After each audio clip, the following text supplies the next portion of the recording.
Et ça, on le fournit soit en modèle cloud, où les gens achètent chez nous directement des infrastructures, et on est là-dedans un des seuls Européens, donc on est compatible GRDP, tout ça, on file pas vos données à la NSA, on essaye de ne pas les donner à la police française, pas toujours facile, mais voilà. Et on le vend également on-premise sur les infrastructures de nos clients. Et c'est assez drôle, en fait, on a des clients maintenant dans 2600 villes dans le monde, et on a des clients vraiment très différents les uns des autres, quoi. On a des fansites d'Harry Potter écrits en Go en Allemagne, et on a de l'infra bancaire en France, on a des trucs pour France Télé, on a des trucs pour Airbus, on a des trucs pour des gens tout à fait sérieux, quoi. Puis à côté de ça, on a des trucs qui sont n'importe quoi. Enfin, on aime beaucoup cette petite ambiance.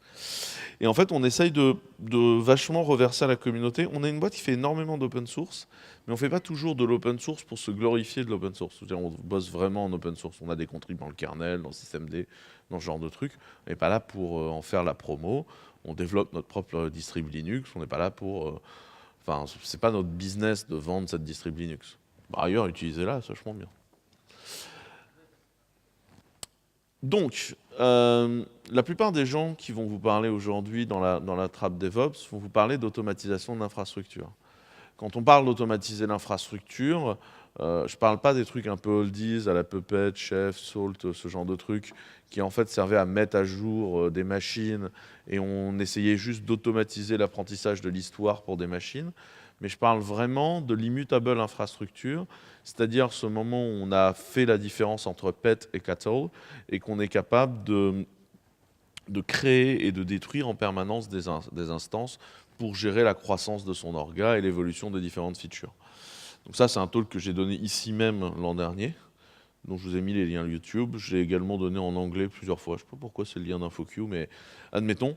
Et donc ça, c'est tous les concepts d'immutable infrastructure qui vous permettent du coup de faire vivre vos infras. Et en fait, l'immutable, tout le monde est d'accord avec ce concept d'immutable infrastructure ou pas? Qui veut que j'essaye de le faire en 2 phrases? Ouais. Ok, en immutable infrastructure, on ne va jamais mettre à jour un serveur. On va créer des instances, elles vont prendre du trafic. Et quand on va devoir soit mettre à jour l'instance, soit mettre à jour l'OS qui est en dessous, soit on a eu un problème sur l'instance et on ne sait pas comment la réparer, soit on doit mettre à jour la conf, enfin, quelque événement de changement que ce soit, on va juste popper de nouvelles instances qui du coup seront valides, rediriger le trafic réseau dessus et tuer les anciennes. Mais on ne fait jamais de mise à jour. Parce qu'en fait, la mise à jour, c'est très compliqué. Parce qu'en fait, la mise à jour, c'est écrire l'histoire et ça implique d'apprendre l'histoire. Et l'histoire, c'est chiant. Enfin, c'est chiant. Non, c'est bien l'histoire, mais je veux dire, d'un point de vue conceptuel en industrie, c'est pas très pratique. Pour vous faire le truc rapidement, quand on fait du PQ à base de papier recyclé, on ne prend pas chaque feuille de papier en se disant elle est un peu sale, pas beaucoup sale, il y a un peu d'encre, machin, on va la bidouiller comme ça et on va obtenir du PQ. On prend tout le papier, on le fout dans une broyeuse, on fout la truc avec de l'eau et on traite tout unitairement et on reprend à partir de là. Bah là, c'est un peu la même chose. En fait, on essaye de ne pas faire de tailor-made et on essaye de faire ça en immutable. Donc ça, c'est le talk que j'ai donné l'an dernier. C'est comme ça que fonctionne Clever, mais c'est là-dedans que vous poussent les Kubernetes, c'est là-dedans que vous poussent toute cette infra-là dans le monde. Et en fait, ça veut dire qu'on va générer en permanence une grande collection d'instances qui sont éphémères, et qui du coup, dans l'adressage réseau qu'est le vôtre, vont avoir une présence éphémère. Or, jusqu'à preuve du contraire, quand vous donnez une adresse Internet, par exemple, mais au-delà du web, ça s'applique à tous les autres protocoles aussi, vous donnez une adresse qui est fixe. C'est-à-dire que vous n'allez pas mettre à jour votre nom de domaine au fur et à mesure que vous mettez à jour vos instances. Et on ne pourrait pas vraiment penser se poser au-dessus de DNS pour faire les mises à jour en temps réel du nombre de déploiements. Enfin, ça pourrait poser beaucoup de problèmes. Et donc ça veut dire qu'on a besoin de changer la configuration du proxy. Donc le proxy, c'est quoi? C'est un système qu'on va mettre en frontal, qui va prendre le trafic réseau entrant, le flux réseau entrant, et le passer à l'arrière à des gens qui, du coup, vont être les applications. Donc comme ça, on donne toujours une seule adresse, qui est l'adresse du proxy, qui peut elle-même être redondée, être un cluster. Et de l'autre côté, on va avoir nos instances qui bougent. Et en fait, ce que ça implique, c'est que du coup, ce proxy, il doit se reconfigurer en permanence. Il doit se reconfigurer selon plusieurs patterns. Vous pouvez avoir ce qu'on appelle le canary deployment. Alors, le canary deployment, c'est quand vous avez votre applicatif en version 1 majoritairement et que vous envoyez par exemple 10% de votre trafic sur une version qui est un petit peu supérieure. Mais ça, en fait, ça pose pas mal de problèmes parce que non seulement il faut être capable de gérer la conf du load balancer, mais il faut être capable de s'assurer qu'on envoie toujours vers la nouvelle version. Enfin, faut pas envoyer 90% du trafic qui arrive sur votre réseau sans trop regarder. Si vous n'envoyez pas le JavaScript de la version 2 en même temps que l'HTML de la version 2, ça va poser des problèmes. Vous voyez l'histoire? Donc tout de suite, ça devient un peu plus chiant que ça en a l'air, en fait, cette histoire de canary. Juste un point sur le canary. Je vois énormément de gens qui veulent faire du canary deploy. C'est comme ça que Facebook fait. Le truc, c'est que vous n'avez pas le trafic de Facebook. Et en fait, le canary, ça pose beaucoup de soucis. Et c'est pas nécessairement hyper brillant de faire du canary deploy si on n'en a pas réellement besoin. Attendez d'avoir un trafic extrêmement fort pour le faire. C'est bizarre. Normalement, il y avait... Ah, il y a le blue-green deployment également. Le blue-green deployment, c'est quoi? C'est... j'ai 4 instances de ma V1 qui tournent, je boot 4 instances de ma V2. Quand je suis sûr que les 4 instances de la V2 fonctionnent, je redirige l'ensemble du trafic sur la V2. Je laisse la V1 vivre quelques secondes pour m'assurer qu'il n'y a pas d'emmerde, pour éventuellement faire un fallback. Et du coup, j'ai remplacé le blue par le green. Ça marche? C'est le fonctionnement par défaut de tout Clever Cloud. On fait du blue-green absolument atomique. Atomique, ça veut dire qu'on ne fait pas du... C'est-à-dire qu'on va changer d'un seul coup tout le routing. On ne va pas vous faire le moment pourri où vous avez une partie du routing qui se fait sur les nouvelles instances, une partie du routing qui se fait sur les anciennes instances. Ça j'appelle ça du whatever routing. C'est chiant un peu, mec, PowerPoint, là, tu veux pas lire? Voilà. Donc le whatever routing, c'est ce que font énormément de gens, notamment parce que quand vous faites du web, par exemple, vous avez un protocole qui est HTTP. Et donc vous routez de l'HTTP. Mais en dessous, ça fait plusieurs paquets TCP. Si vous faites tout votre trafic en raisonnant qu'en TCP, vous allez envoyer des morceaux de requêtes HTTP à une version et des morceaux de requêtes HTTP à l'autre version. Et au final, ça ne marche pas. Donc, il y a un moment, il faut comprendre ce que vous faites en routing. C'est pour ça, parce que je sais que beaucoup de gens n'ont jamais compris pourquoi je m'étais engueulé avec les mecs de Swarm quand ils avaient présenté leur mesh routing. C'est parce que je considère qu'on ne peut pas faire de routing TCP dans la majorité des cas. Il faut avoir un proxy qui est intelligent et qui comprend le protocole qu'on est en train de parler. Sinon, on fait du réseau et ce n'est pas la même chose en termes de routing. Donc voilà. Ce qui signifie qu'on est obligé d'updater la configuration du proxy pendant qu'il tourne. Alors quand on dit updater la configuration du proxy pendant qu'il tourne,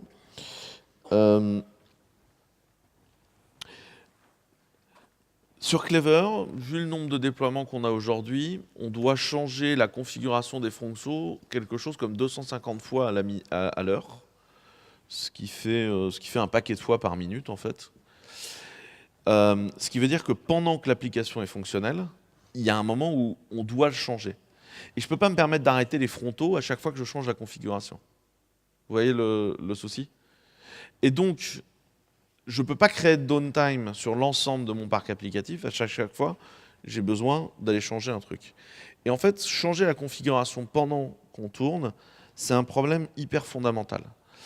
D'abord parce que très peu de softs ont été construits pour ça. La plupart des softs, ils ont été construits pour que vous alliez coller un fichier de conf dans l'ETC, vous les démarriez, et si jamais vous avez besoin de changer la conf, vous faites un reload. Et en fait, quand il reload, qu'est-ce qu'il fait le soft? Il s'arrête et il redémarre. Pour faire très simple. Alors parfois, il s'arrête et il redémarre avec des subtilités. On verra ça un tout petit peu plus tard. Mais il n'empêche qu'il y a un moment où on l'arrête et un moment où il démarre. Et notamment les tâches en cours, on va les buter. Donc changer la configuration pendant que ça fonctionne, c'est littéralement faire quelque chose où on vous a tous dit de ne pas le faire. Vous savez, le moment où on vous dit n'utilisez pas de global variable mutable dans votre code C.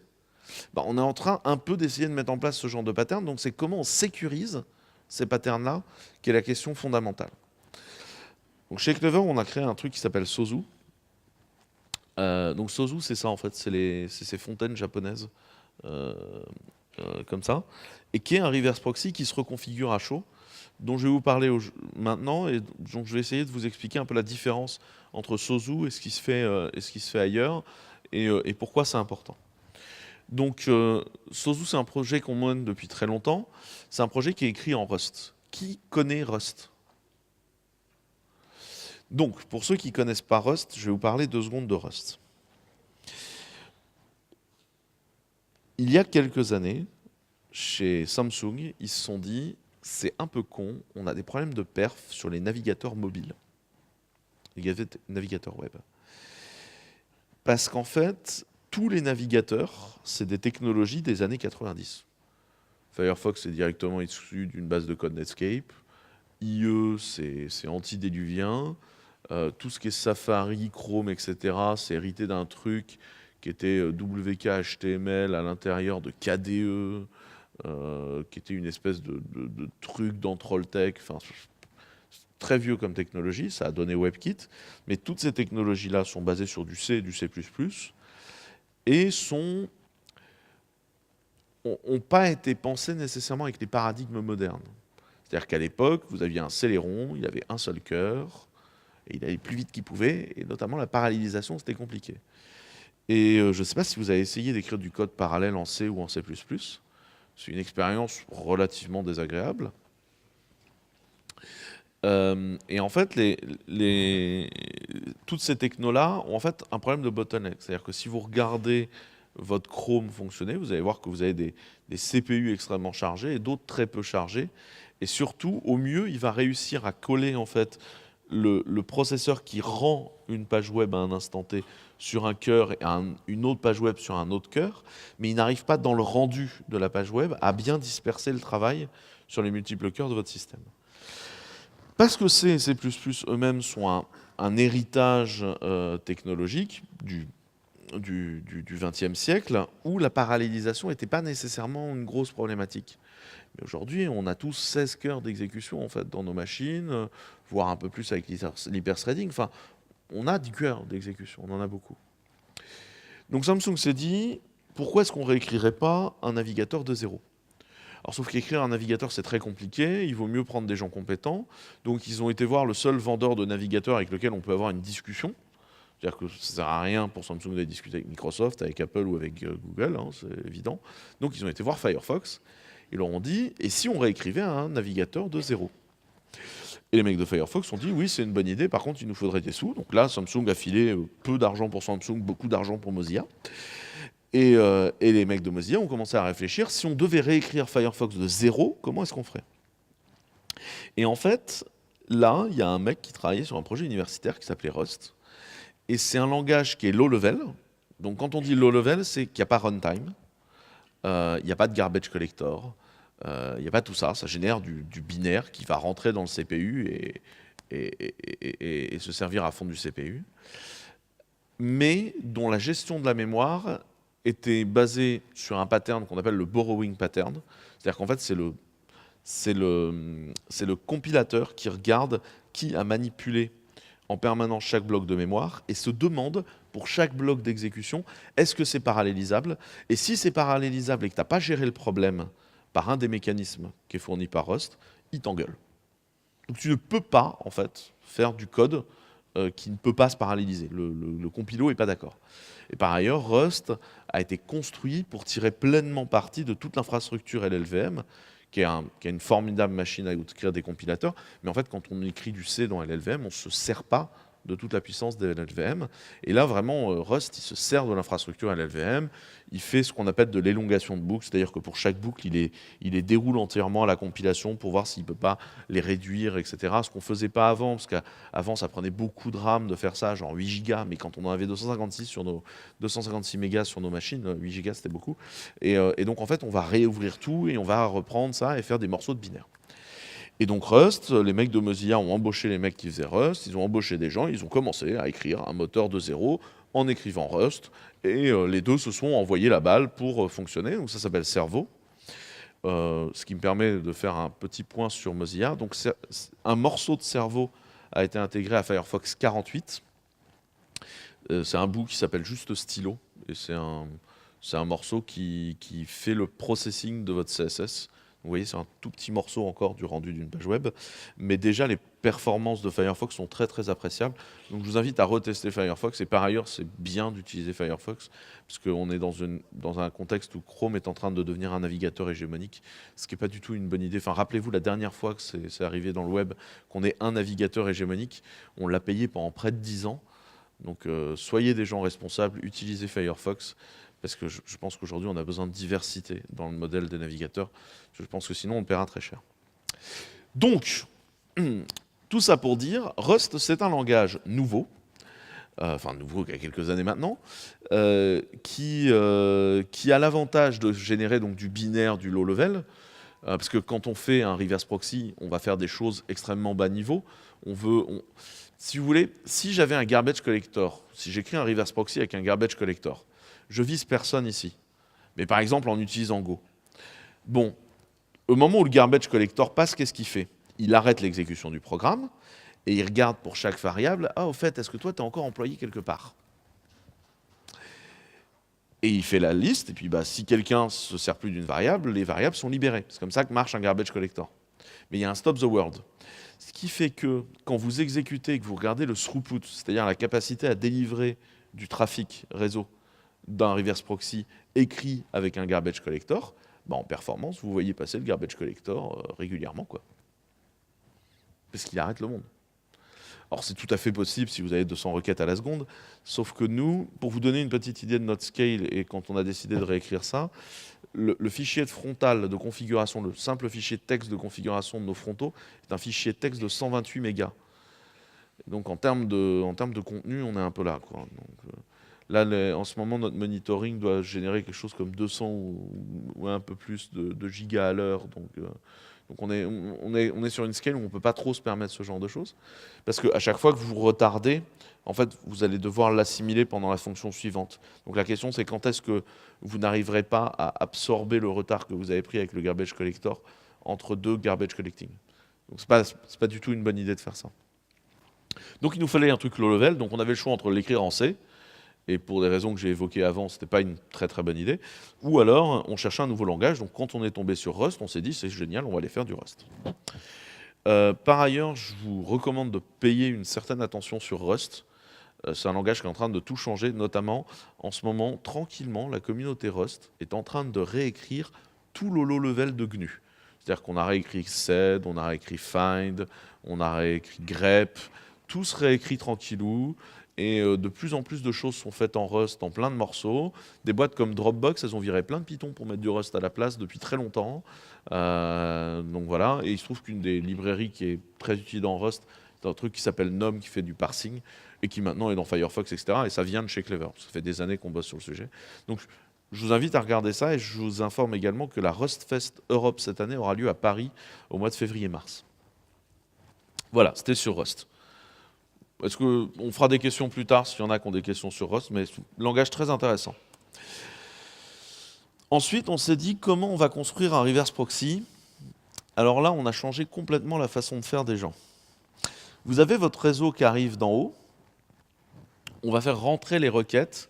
Et là, au lieu de les faire rentrer directement dans le reverse proxy, à un niveau TCP, on va mettre un premier process qui est un premier load balancer SOSU, c'est le binaire SOSU qui tourne, mais qui, lui, ne fait qu'un truc. Soit il envoie les requêtes juste derrière lui à son load balancer applicatif HTTP, soit il les envoie à un autre membre du cluster.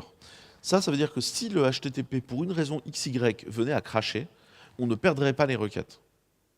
Ce qui est quand même le plus important. Ensuite, vous avez le load balancer HTTP.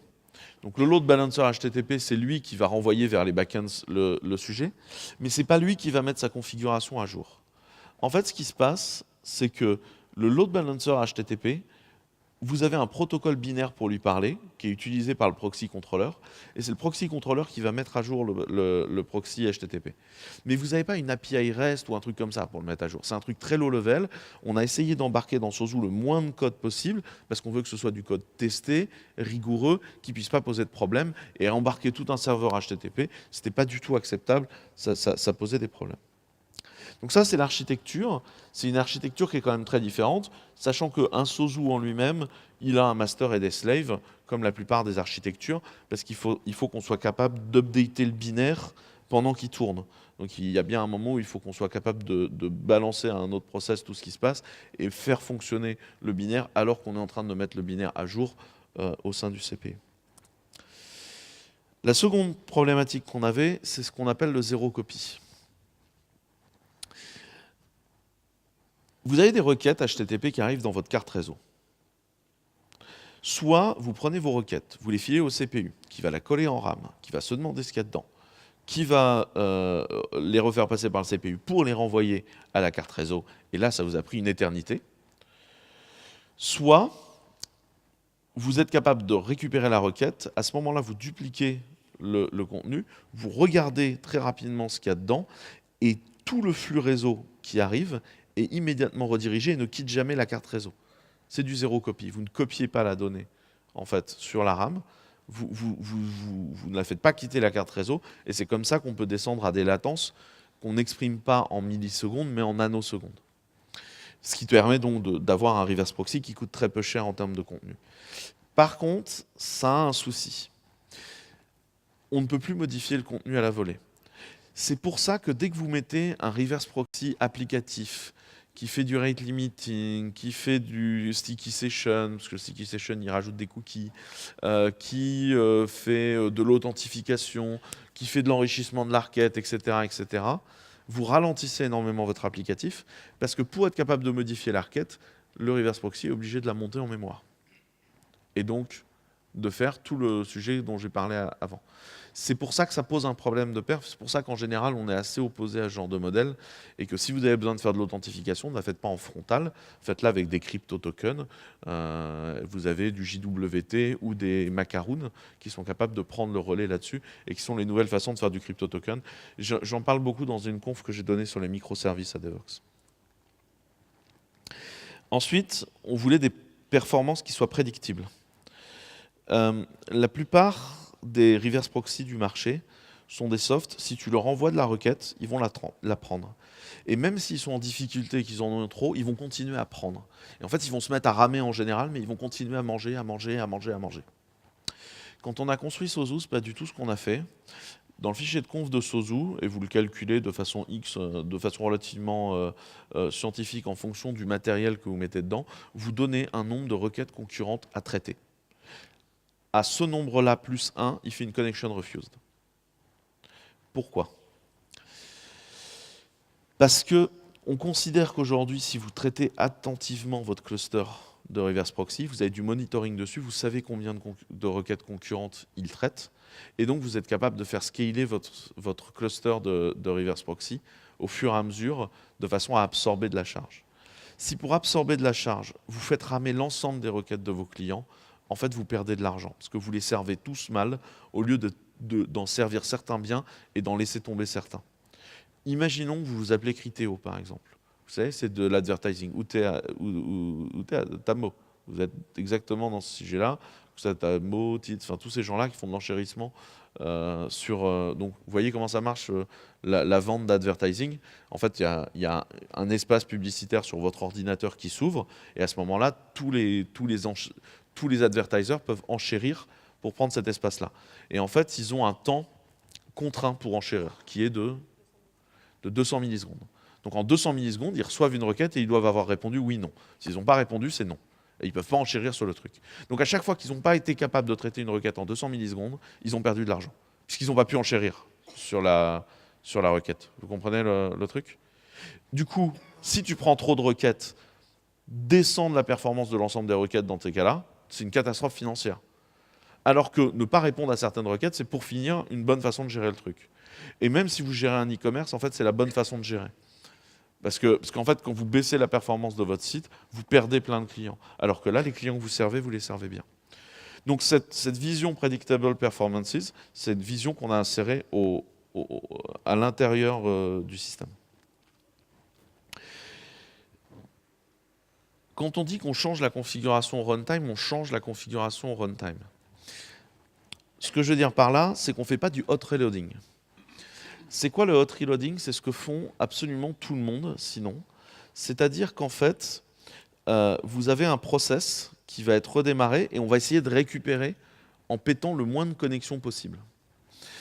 Prenons un exemple chez HAProxy. Donc HAProxy, qui est une des plus belles pièces de software en C écrite, c'est un des codes C le mieux écrit du marché, sincèrement. C'est extraordinaire et c'est une super technologie. Depuis des années, le système qui permet de faire du reload d'HAProxy, c'est un truc qui s'appelle le systemd wrapper, qui a été écrit chez Clever Cloud. Donc, quand on vous dit qu'un truc n'est pas capable de le faire, parce qu'on est particulièrement conscient de le faire, on a participé au code de ce truc.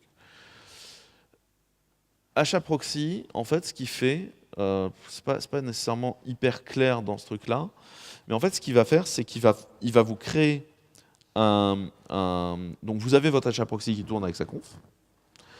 Il est dans son process.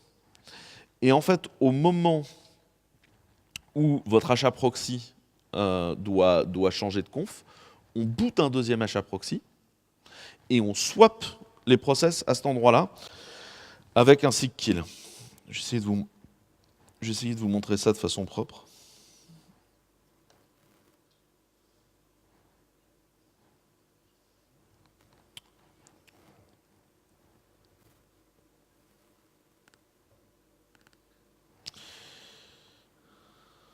Alors, donc là on voit, on a les mworker reload. Ça, c'est la fonction de reload du système d'HAProxy et qui permet, bon là, il faut parcourir les éléments, c'est un peu inintéressant, mais on voit bien que là, il prend la totalité de ces children, il prend la totalité des anciens PID de cette children, et ensuite, il exécute dans le master process. Et du coup, ce qui se passe, c'est qu'on va commencer par attendre que chaque children exit, mais ensuite, on va pouvoir juste envoyer un seek kill à l'ensemble des children. Et en fait, c'est comme ça que fonctionne le main, parce que c'est là que le système va gérer son remplacement. Et donc, là, il essaye de faire le coup avec les sockets. Bon, ça, je ne vais pas expliquer ce truc-là, c'est trop compliqué. Ce que ça donne en vrai, si jamais j'exécute le système. Donc là, c'est un bench qu'on a écrit qui permet... Donc là, ce qui se passe, c'est que ce bench, on tape à fond la caisse sur un système, on essaye de récupérer le nombre d'instances, les ports de sortie, les ports d'entrée, les statuts de code. Et en fait, là, on est en train de changer à la volée la configuration d'un HAProxy.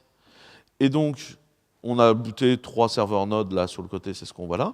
Et donc là, du coup, ce qui se passe, c'est qu'on a changé la conf. Et je ne sais pas si vous avez vu, il y a eu un tout petit glitch là-haut de ports qui pétaient, de requêtes qui pétaient. Et en fait, ce glitch-là, là, on va rechanger la conf, c'est pas nécessairement hyper pertinent.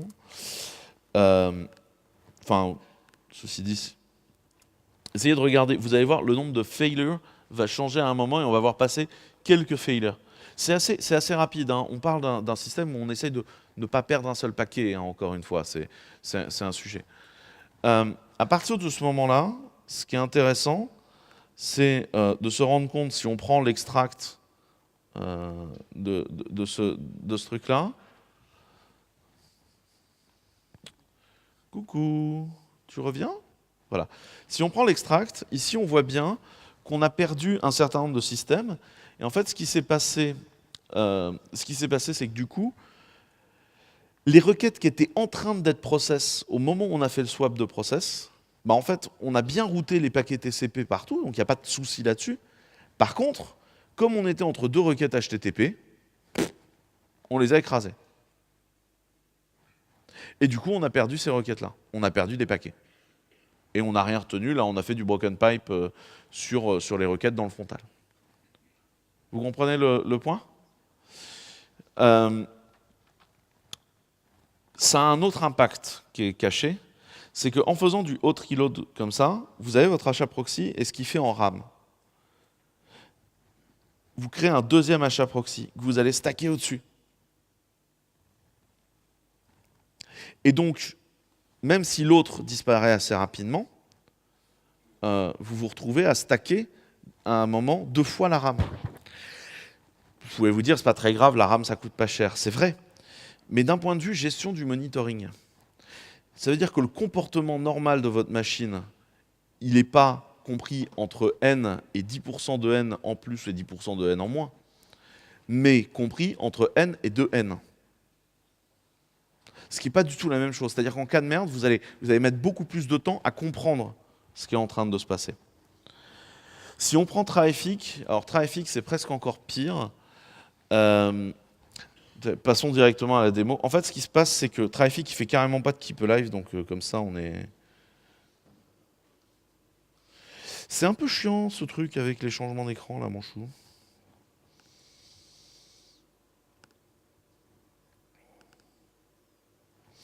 Donc là, pareil, on fait notre Traefik, il fait sa vie. Et donc, on a du serveur qui fait son listening, enfin, la vie est belle.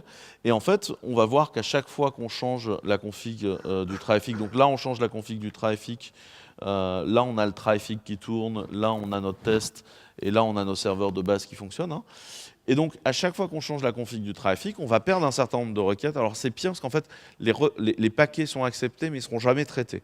C'est un côté genre, tu passes dans une ruelle et... Donc là, en fait, ce qui se passe, c'est que Traefik, si vous allez lire le code, je vais plutôt mettre tout le code, enfin les exemples de code sur GitHub. C'est-à-dire tout le code, en fait, ce qui se passe, c'est que Traefik il détecte un changement de conf, il reconstitue un entièrement nouveau fichier de configuration Traefik en TOML, et il fait un new Traefik server en filant en string tout le fichier de configuration. Donc en plus, il n'y a personne qui s'en occupe pendant le moment du parsing de ce fichier, qui encore une fois peut devenir un vrai sujet dans certains cas, notamment quand on a de la perf. Donc ça, c'est ce qui va se passer en fait dans ces moments-là.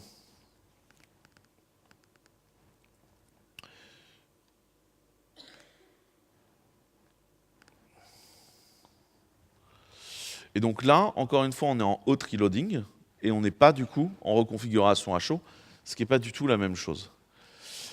Dans le cas d'Envoy, je ne vais pas vous faire de démo parce qu'on n'a pas le temps, mais c'est pire encore, c'est carrément pas dans le truc. On vous dit Envoy sur configure à chaud, c'est carrément pas dans le truc. En fait, c'est un script Python à l'extérieur qui guette les changements de conf et qui restart les process au-dessus. Et du coup, ça pose énormément de problèmes de performance, et dans un objectif de no packet loss, ça pose un énorme problème. Parce que du coup, on perd des paquets. Alors vous allez me dire, les paquets, à la limite, le browser, il va retry sa requête, c'est pas très grave. Alors ça dépend du nombre de paquets que vous perdez. Et tous les combien de temps vous faites un changement de conf. La deuxième chose, c'est que oui, mais votre retry, c'est déplacer de la charge vers l'avant. Et ça veut dire qu'au lieu d'avoir une charge qu'on va essayer d'avoir qu'on va essayer de ne pas artificiellement faire varier, mais que ce soit uniquement la présence des users qui la fasse varier, en fait, on va automatiquement stacker de la charge après un reload. Et en fait, quand on fait ça, on rentre dans un phénomène de batching qui veut dire que, en fait, on va générer de la charge après entre deux événements de génération de charge. Donc, si jamais vous n'êtes pas capable d'écouler la charge que vous générez avant un autre événement de changement de configuration, vous allez l'en prendre plein la gueule. Vous voyez l'histoire ? Et du coup, c'est extrêmement dommageable. Alors que si on utilise Sozu, si je vous montre le bench Sozu,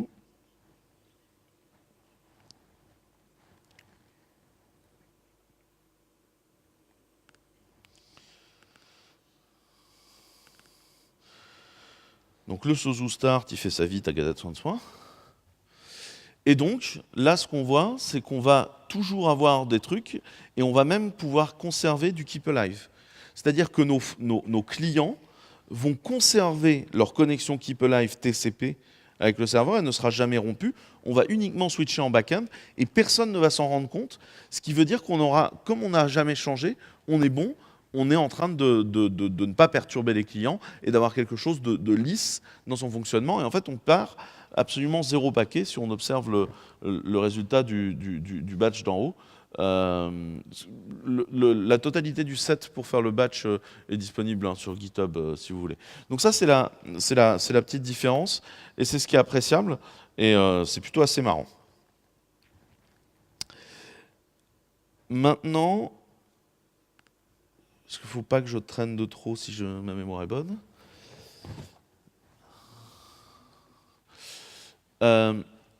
Si vous avez besoin de revoir ces notions de la différence entre hot reloading et le hot reload et le changement de configuration à chaud, on a fait un blog post qui est relativement clair, qui permet de tout se remettre en mémoire et qui permet de bien voir la différence dans le code.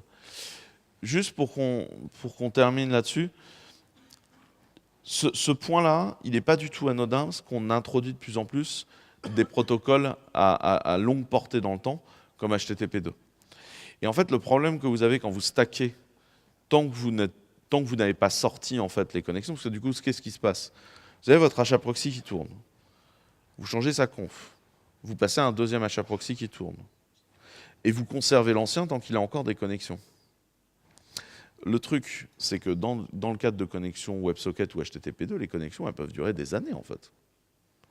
Et à un moment, vous vous retrouvez à stacker 250 HAProxy. Et là, vous avez des soucis. Du coup, vous commencez à tuer les anciens et vous pétez les connexions.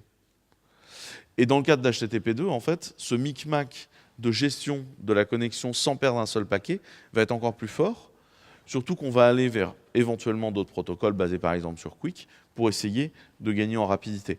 Donc ce problème d'avoir quelque chose qui est réellement capable de traquer les connexions est très important.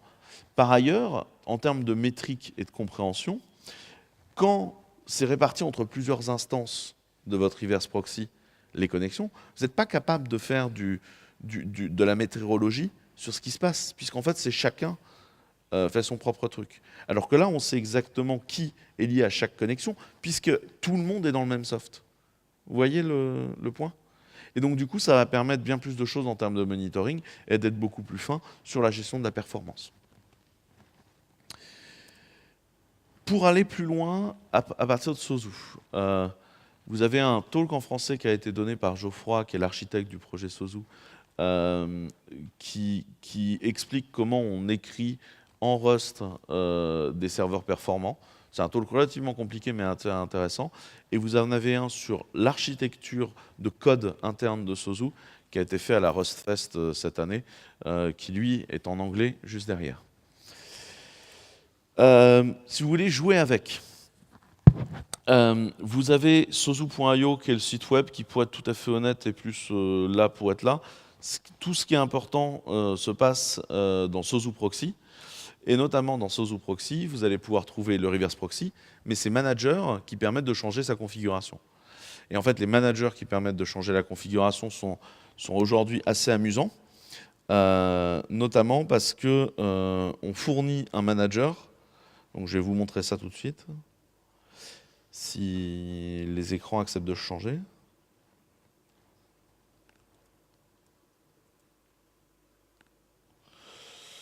Donc quand on est dans Sosu Proxy, on découvre qu'il y a Sosu.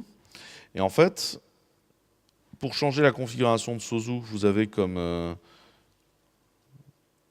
Oh, dis donc, c'est pas très sympa, t'aurais pu me connecter.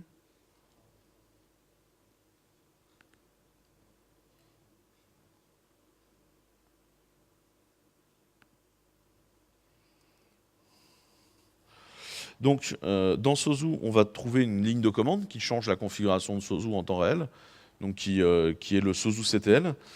Mais vous allez également trouver d'autres choses, comme TubeCheese.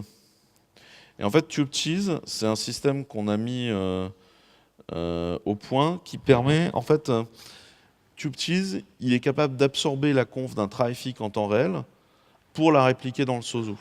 Ce qui vous permet de continuer à utiliser votre traffic sur la partie où il est vraiment génial, qui est sa gestion de la configuration, mais d'utiliser Sosu pour faire la partie reverse proxying, qui est la partie sur laquelle vous avez besoin de performance. Et par exemple, dans le cas enfin, si vous avez envie de tester ça, je peux vous montrer ça, c'est...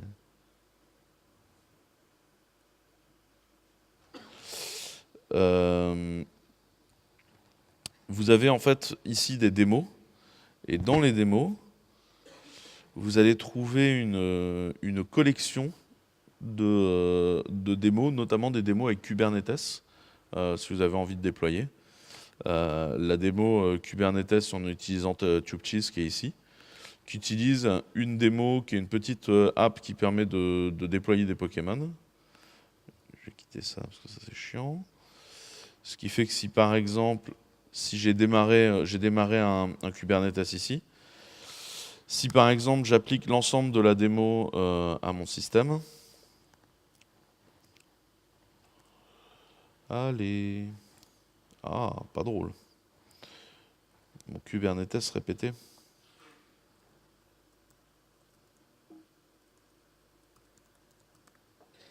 Il a peut-être pas aimé la mise en veille en plein... Des fois, ça lui plaît pas. Je propose d'ouvrir aux questions, parce qu'il est déjà midi 10. Est-ce que ça vous a informé? Est-ce que ça vous a pas du tout plu? Ou est-ce que ça vous a informé? Qui a appris des trucs? Ah, bah c'est bien. Je suis content, alors. Du coup, tous ceux qui ont appris des trucs peuvent venir me piquer des stickers. Ça me fera très plaisir d'en larguer tout un paquet. Qui a des questions?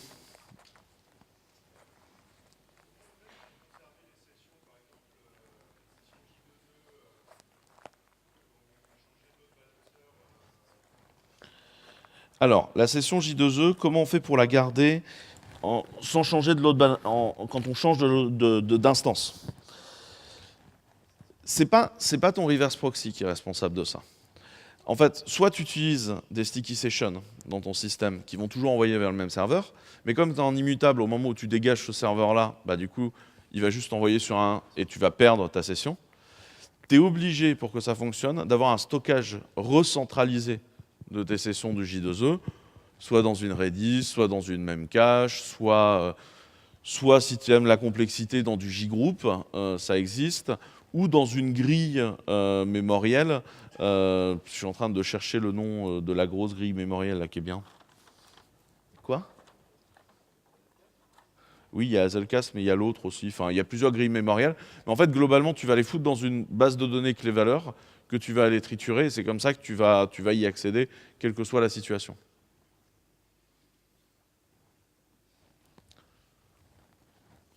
Ouais. Du coup, il y avait la première partie de la présentation, donc tu présentais tout Rust, et ensuite le fonctionnement de Sozo. Et en quoi est-ce que Rust, et de quelle manière, il a permis de résoudre les problèmes que tu as évoqués? Parce qu'en fait, dans Rust, on a pu écrire du code massivement parallèle sans s'emmerder et avec un minimum de difficulté pour être sûr que ce qu'on écrivait était fonctionnel. C'est-à-dire que là, ton Sozo, il va lancer des milliers de threads, tu t'en fous, quoi. Tu sais que la parallélisation va bien se passer. Donc son parsing, par exemple, est fait en parallèle. C'est pour l'aspect. C'est ça, tout en gardant du low level, parce que la partie zéro copie, il faut parler très bas au kernel pour la faire. Et ça, c'est chiant de la faire dans un autre langage. Enfin, il te faut quelque chose de low level, quoi. Enfin, sinon, on était condamné à faire du C, quoi. C'est pénible. Enfin, c'est vénérable, le C, mais c'est pénible quand même. Est-ce qu'il y a d'autres questions?